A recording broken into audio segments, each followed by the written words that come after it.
اعوذ باللہ السمیع العلیم من الشیطان الرجیم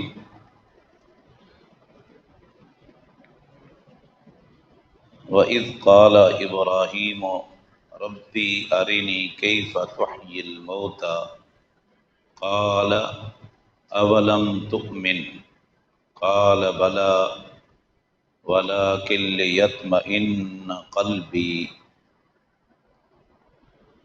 وَإِذْ قَالَ اور اذ جب قال کہا۔ قرآن کریم میں آپ اکثر جب غور کریں گے دیکھیں گے کہ جہاں بھی وَإِذْ کا لفظ ہے نا، اس کے بعد کوئی نہ کوئی واقعہ اور قصہ ہے۔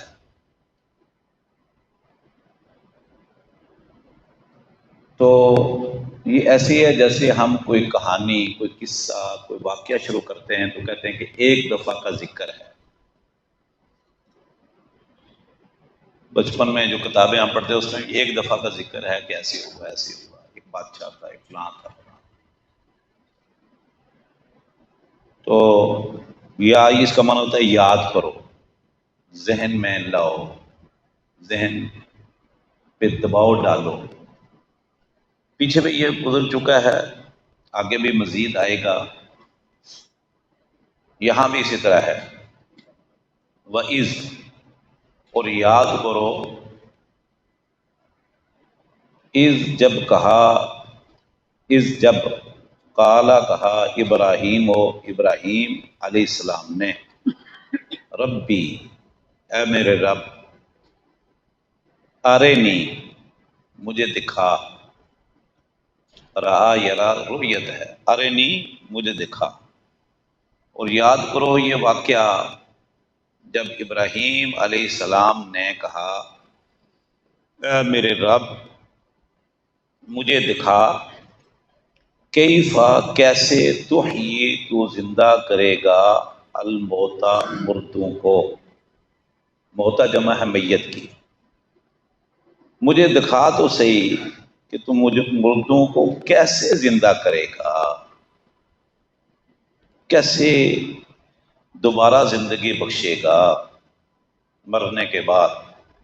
قالا اللہ نے فرمایا، آوا لم کیا نہیں تؤمن تجھے یقین، قالا اللہ نے فرمایا اولم تؤمن کہ آپ کو یقین نہیں، آمنا یؤمن ایمان، ایمان کا معنی یقین بھی ہوتا ہے۔ قرآن کریم میں کئی جگہ پر یہ لفظ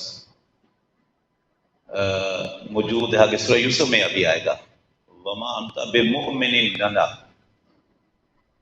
ابراہیم یعقوب علیہ السلام کے بیٹوں نے کہا تھا جب کہا کہ بنیامین کو ہمارے ساتھ بھیجو، بادشاہ نے کہا ہے کہ چھوٹے بھائی کو بھی عیدہ لے کر آنا، تو باپ کو کہتے ہیں آپ لم تؤمن، آپ ہماری باتوں پر یقین نہیں کریں گے۔ لم تؤمن کا لفظ ہے، لم تؤمنا، لم تؤمن لنا، ہرگز نہیں آپ یقین کرو گے ہماری باتوں پر۔ تو اسی طرح قرآن مجید میں اور کئی جگہ پر ایمان بمعنی یقین کے، دراصل ایمان اس لیے اس کا لفظ ایمان ہے اور نام ایمان ہے کہ یقین کا آخری درجہ ہوتا ہے۔ یہ سمجھا رہے نا، اللہ پر ایمان، انبیاء پر ایمان، آخرت پر ایمان، فرشتوں پر ایمان، آسمانی کتابوں پر ایمان، اور تقدیر پر ایمان کا معنی کیا ہے؟ کامل یقین، 100% یقین۔ تو یہاں اللہ نے فرمایا اولم تؤمن، کیا تم مومن نہیں؟ نہ، نبی مومن نہیں، کون مومن ہے؟ یعنی آپ کو یقین نہیں؟ قال بلا، ابراہیم علیہ السلام نے فرمایا کیوں نہیں، کیوں نہیں؟ ولیکن اور لیکن، لیطمئن تاکہ مطمئن ہو جائے، قلبی میرا دل، قلبی میرا دل، بالکل کیوں نہیں مومن، کیوں نہیں مجھے یقین، مجھے 100% یقین ہے تم اردو کو زندہ کرے گا، تیرے لیے آسان مشکل نہیں ہے، بہت آسان ہے۔ تم سوال کیوں کیا، مطالبہ کیوں کیا؟ قال، فرمایا ولیکن، سوال میں نے اس لیے کیا ہے لیطمئن، تاکہ ضرور بضرور مطمئن ہو جائے قلبی، میرا دل، ہر صورت میں تسلی میں آ جائے میرا دل، میں ذرا تسلی کرنا چاہتا ہوں۔ قال فخذ، اللہ نے فرمایا فخذ، سو پکڑ، اربعۃ، چار، من الطیر، پرندوں میں سے، یعنی پرندوں میں سے صرف 4 پرندے آپ لے لو، فَصُرْهُنَّ، ان کو مانوس کرو، مائل کرو، فَصُرْهُنَّ، ان کو مانوس کرو،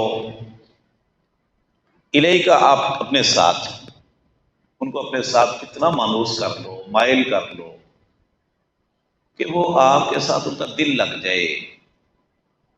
ثم، پھر، اجعل، کر دے، علی کل جبل، ہر، علی پر، کل جبل، ہر پہاڑ پر، ثم اجعل، پھر کر دے ان کو، ہر پہاڑ پر، منہن، ان میں سے، ان پرندوں میں سے، جزءاً، ٹکڑے ٹکڑے، پھر رکھ دے ہر پہاڑ پر، منہن، ان پرندوں میں سے، جزءاً، ٹکڑے ٹکڑے، اجزاء، اعضاء، ثم، پھر، ادعوہن، پھر، ادعوہن، ان کو پکار، ان کو بلا، یاتینا کا، آئیں گے یہ آپ کے پاس، سعین، دوڑتے ہوئے، اڑتے ہوئے،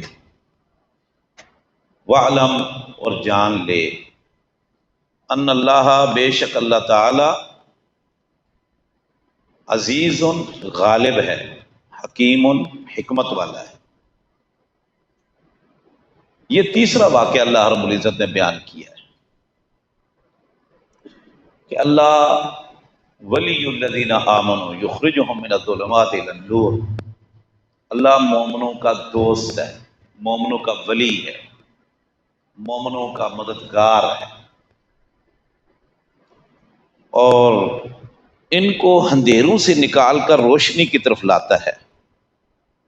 کافروں کے دوست طاغوت ہیں، سرکش لوگ ہیں، باغی لوگ ہیں، جو ان کو روشنی سے نکال کر اندھیروں کی طرف لاتے ہیں۔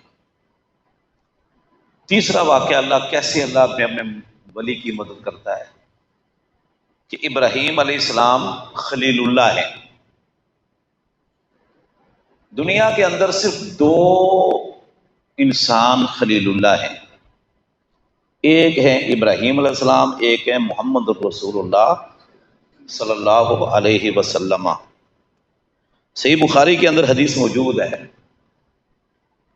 اللہ کے نبی صلی اللہ علیہ وسلم نے فرمایا لو کنت متخذا خلیلا منکم لاتخذت ابا بکر خلیلی ولکن صاحبکم خلیل اللہ، اگر میں دنیا میں سے کسی کو اپنا خلیل بناتا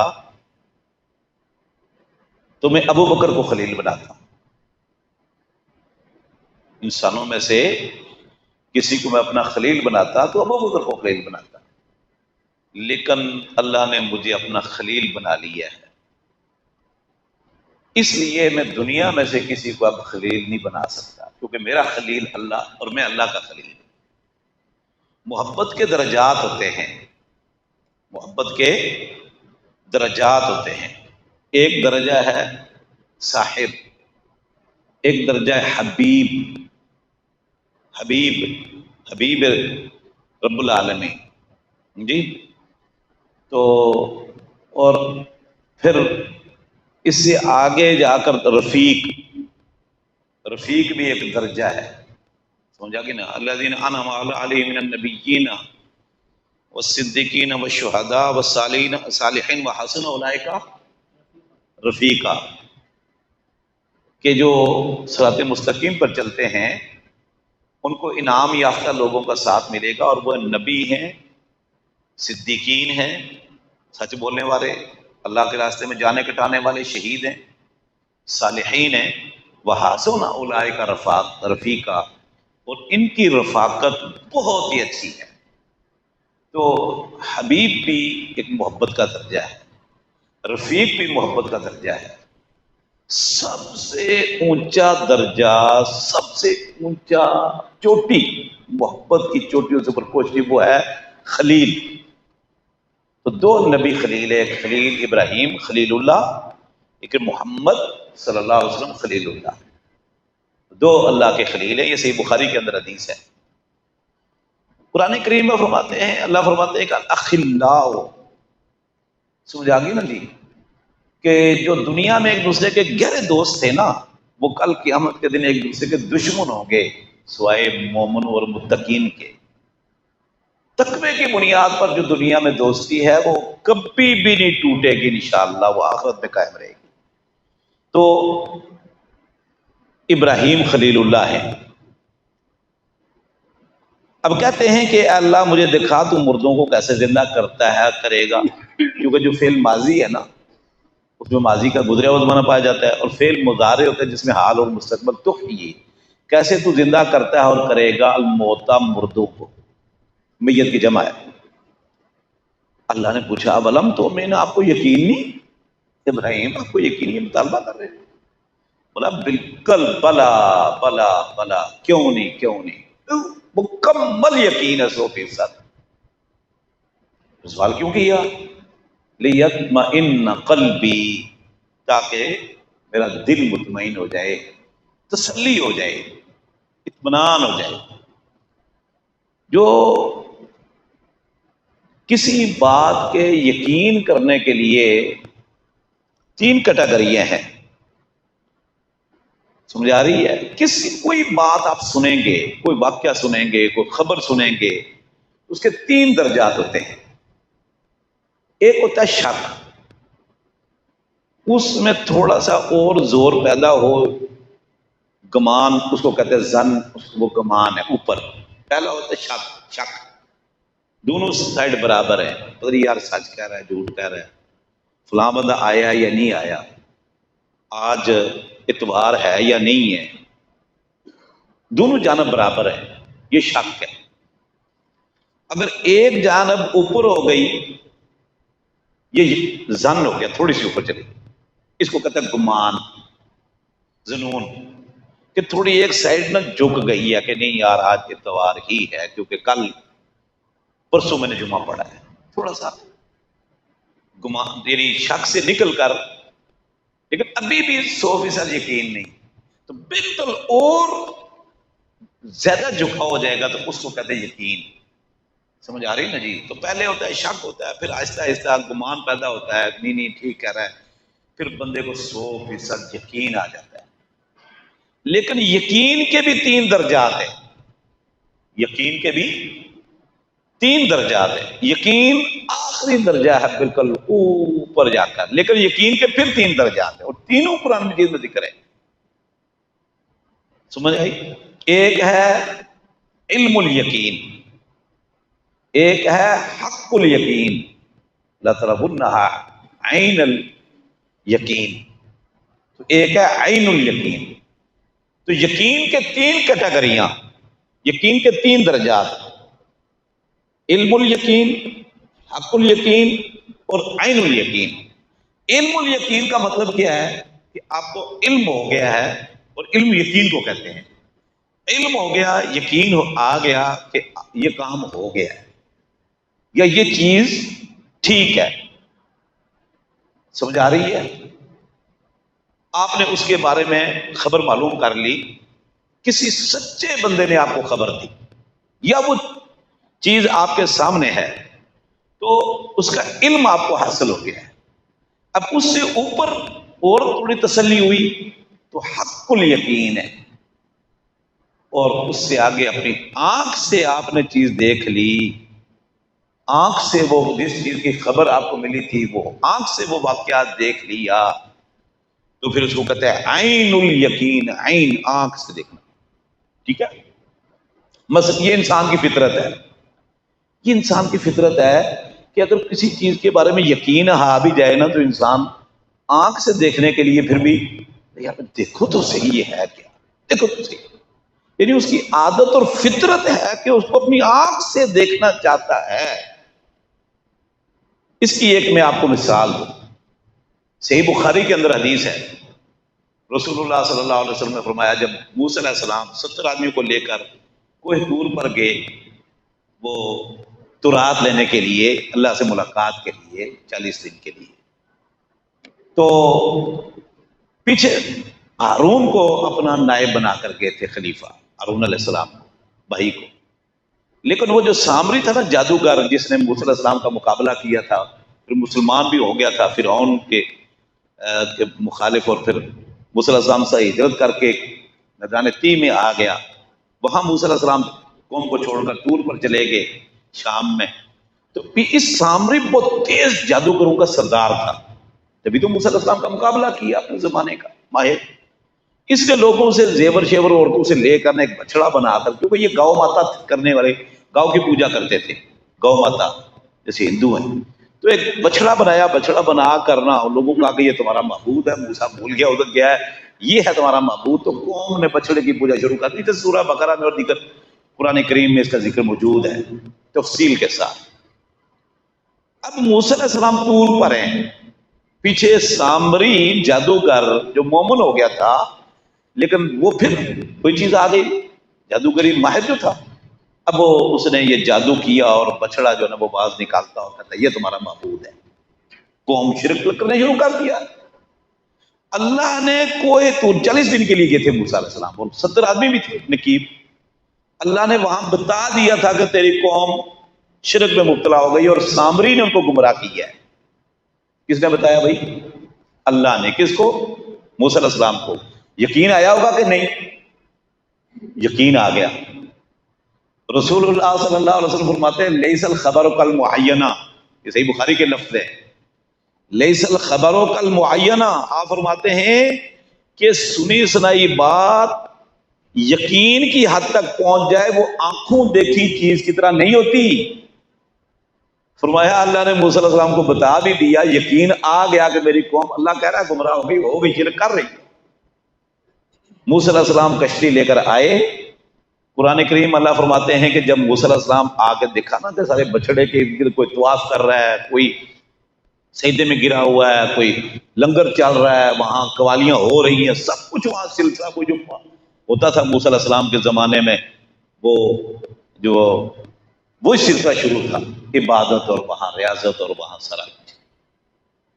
اللہ فرماتے ہیں وہ الکل الواحا، جو ہی موسیٰ علیہ السلام کو قوم نظر آئی نا کہ بچڑا ایک کھڑا کیا ہوا ہے اور اس کے ارد گرد طواف ہو رہے ہیں اور سجدے ہو رہے ہیں، رکوع ہو رہے ہیں اور تعظیم ہو رہی ہے، موسیٰ علیہ السلام نے کہا وہی تختیاں پھینک دی، ہوش ہی نہیں رہا. تختیاں کہاں گری، ہاتھ سے کہاں پھینکی، اور ایک دم جا کے بھائی کو پکڑا. یہ کیا ہو رہا ہے؟ روکا نہیں تو نے؟ تو بھائی جان میں نے بہت روکا. وہ سارا واقعہ آپ پورا قرآن میں لفظ بلفظ ہے. رسول اللہ صلی اللہ علیہ وسلم فرمایا کہ اللہ نے بتلا دیا تھا کوہ طور پر، یقین آ گیا تھا، لیکن جب دیکھا نا تو اس وقت جو عین الیقین ہوا وہ وہاں کیفیت اوپر نہیں تھی، جو یہاں اگر کیفیت تو بالکل ہی کیفیت بدل گئی. تو میرے بھائیوں یقین کی 3 کیٹیگری ہیں قرآن مجید میں، تینوں موجود ہیں، علم الیقین، حق الیقین، اور آخری ہے عین الیقین. لترونہا، آگے کیا ہے؟ عین الیقین. فرمایا تم جہنم کو دیکھ لو گے اپنی آنکھ کے ساتھ، تمہیں یقین آ جائے گا. اچھا، تو ابراہیم علیہ السلام کو یقین تھا، لیکن وہ عین الیقین، علم الیقین بھی تھا، حق الیقین بھی تھا. وہ عین الیقین جس کو کہتے ہیں تسلی، تسلی ہو گئے. اللہ نے فرمایا اچھا پھر اس کو تسلی کرنا چاہتے ہو نا تو پھر اس طرح کرو، 4 پرندے لو اور ان کو مائل کرو، اپنے ساتھ مانوس کر لو، جس طرح نا ہمارے یہاں کئی لوگوں کے ساتھ کبوتر مانوس ہوتے ہیں، طوطے مانوس ہوتے ہیں، گھر میں آیا تو طوطا جناب پڑپڑانے لگ جاتا ہے اور اس کے پاس آئے گا، پھر باتیں کرے گا، پھر اس جو کبھی ادھر بیٹھے گا، کبھی اس کندھے پر بیٹھے گا، کبھی نخرے کرے گا، منوس جو ہو گیا۔ اگر مہمان آ گیا تو طوطا اڑ کر پڑ رہا ہے، کون آ گیا؟ بچہ اپنے ماں باپ سے مانوس ہوتا ہے، دوسرے سے ڈرتا ہے۔ اللہ نے فرمایا اس کو مانوس۔ اچھا ایک معنی ہے قطع ہونا بھی ہے، فسور ہونا کا معنی ہے کو ٹکڑے ٹکڑے کرو، لیکن الہی کا بتاتا ہے کہ اس کا معنی یہی ہے کہ ان کو اپنی طرف مانوس کر لو اپنے ساتھ۔ ثم جعل علی کل جبل منہن جزءا، پھر ٹکڑے ٹکڑے کر، یہ اجعل کا معنی ہے کر دے، رکھ دے، یعنی ٹکڑے ٹکڑے کر کے رکھ ہر پہاڑ پر ایک ایک جز۔ 4 پرندے لو، ان کی بوٹیاں بنا لو، 4 پرندے کی بوٹیاں 4 حصے میں کر دو، ہر پرندے، چاروں پرندوں کی، سمجھ آگے نا جی، 4 حصے کرے، ہر پرندے کے 4 حصے کیے اور اس کو 4 پہاڑوں پر جا کر رکھ دو، بوٹیاں تقسیم کر کے، پھر ایک جگہ کھڑے ہو کر ان کو بلاؤ۔ جس طرح لوگ کئی ہمارے گاؤں گوٹھوں میں خواتین وہ مرغیوں کو بلاتی ہیں تو ایسے اڑتی ہوئی آتی ہیں، ان کو پتہ ہے اب دانہ دے ڈالے، طوطے آتے ہیں، کبوتر آتے ہیں، مالک بلاتا ہے تو ایک دم کبوتر کلا بازیاں کھاتے ہوئے آتے ہیں، ایک دم 4 پرندے وہ اڑتے ہوئے دوڑتے ہوئے ابراہیم علیہ السلام کے پاس آئے۔ اچھا مانوس کرنے کا معنی یہ تھا کہ تاکہ ان کو یقین آ جائے کہ میرے ہی پرندے ہیں، سمجھ آ گئی نا جی؟ تو اپنے ہی پرندے دوڑ کر آتے ہیں، دوسرا ہو تو وہ ڈر کر بھاگ ہی جائیں۔ اتنے مانوس کیے، اتنے مانوس کیے کہ جیسے بچہ برقعے میں اپنی ماں کو پہچان لیتا ہے نا، کتنی خواتین ہوں گی آپ نے دیکھا ہوگا، بچہ برقعے میں اپنی ماں کو پہچان لیتا ہے، اور رب نے ایسا کوئی سینسر کو لگایا ہوا ہے نا اس کے اندر، جیسے نابینے پورے شہر میں گھومتے ہیں۔ بہرحال ابراہیم علیہ السلام نے 4 پرندے لے کر ان کی بوٹیاں بوٹیاں بنا کر 4 پہاڑوں پر، مختلف پہاڑوں پر رکھ کر، ثم ادعوہن، پھر ان کو بلا، پکار، یاتین کا سعیا، دوڑتے ہوئے اڑتے ہوئے آپ کے پاس آئیں گے۔ اور ایسے ہی ہوا، ابراہیم علیہ السلام نے ایک آواز لگائی تو وہ پرندے اڑ کر آ گئے۔ سبحان اللہ۔ اب آنکھ سے دیکھ لیا نا کہ اچھا پیچھے گدھا دیکھو، گدھا فرمایا آپ گدھے کی طرف دیکھو، مرا ہوا گدھا ایسے زندہ ہو گیا، ہڈیاں پڑی ہوئی ہیں، ادھر سر کھوپڑی ہے، ادھر ٹانگ ہے، اور گھٹنا ہے، ادھر جی ریڑھ کی ہڈی پڑی ہوئی ہے، جڑنا شروع ہو گئی، اس پر گوشت چڑھنا شروع ہو گیا، کھال اس پر آ گئی، گدھا اٹھ کے بیٹھ گیا۔ ابھی یقین آیا، بلکہ یقین آیا۔ اچھا ادھر ابراہیم علیہ السلام کو بھی آنکھوں کے سامنے پرندوں کے ٹکڑے کیے ہوئے ہیں، بلایا، وہ ایک دم بوٹیاں آپس میں ملی، پرندہ بنا اور اڑتے ہوئے ابراہیم علیہ السلام کے پاس۔ یہ اللہ رب العزت اپنے ولی کو اس طرح اس کے مطالبے پورے کرتا ہے، اس کی مدد کرتا ہے، اس کے یقین کو اور یقین میں اس میں بدل دیتا ہے۔ وَعْلَمْ، پھر فرمایا کہ جان لو، ان اللہ، بے شک اللہ تعالیٰ، عزیز، غالب ہے، حکیم، حکمت والا ہے، کہ عزیز، اللہ کے سامنے کوئی کام مشکل نہیں، اللہ مغلوب نہیں، ساری کائنات اللہ کے سامنے بغاوت کر لے، اللہ کو پرواہ ہو، ساری کائنات اللہ کے سامنے مطیع و فرمانبردار، انسان جن فرشتے سب مطیع و فرمانبردار ہو جائیں، اللہ کی شان میں کوئی اضافہ نہیں کر سکتا، اللہ کو کوئی مغلوب نہیں کر سکتا، اللہ کو کوئی ہرا نہیں سکتا، اللہ کو کوئی تھکا نہیں سکتا، اللہ غالب ہے۔ حکیم، اللہ کا ہر کام حکمت پر مبنی ہے، کب کون فوت ہوگا، کب کس نے زندہ ہونا ہے، یہ اللہ رب العزت کو پتہ ہے، کہ ہر کام حکمت کے مطابق اور وقت پر ہو رہا ہے، وقت سے پہلے نہیں ہو رہا۔ تو یہ اللہ رب العزت نے یہاں تیسرا واقعہ بیان کیا ہے کہ اللہ کس طرح اپنے ولی کی مدد کرتا ہے، ساتھ دیتا ہے اور ان کو دین پر ثابت قدم رکھتا ہے۔ پیچھے کافر سے مقابلہ ابراہیم علیہ السلام کا ہوا، ابراہیم علیہ السلام جیت گئے. وہ زہر یا کوئی بندہ بستی سے گزر رہا تھا، اللہ کیسے زندہ کرے گا اس بستی کو بھائی، اتنی اجڑی ہوئی، ٹوٹی ہوئی، مرے ہوئے، ہڈیاں بکھری ہوئی. اللہ نے فرمایا کہ دیکھو میں کیسے زندہ کرتا ہوں، کر دیا. اور یہاں تو یہ صریح دلیل ہے کہ انسان نے مرنے کے بعد دوبارہ زندہ ہونا ہے اور حساب کتاب ہوگا. تو جو اللہ کے ولی ہیں وہ کامیاب ہوں گے، جو اللہ کے دشمن ہیں وہ ناکام و نامراد ہوں گے. اللہ ہمیں دین کو سمجھنے اس پر عمل کرنے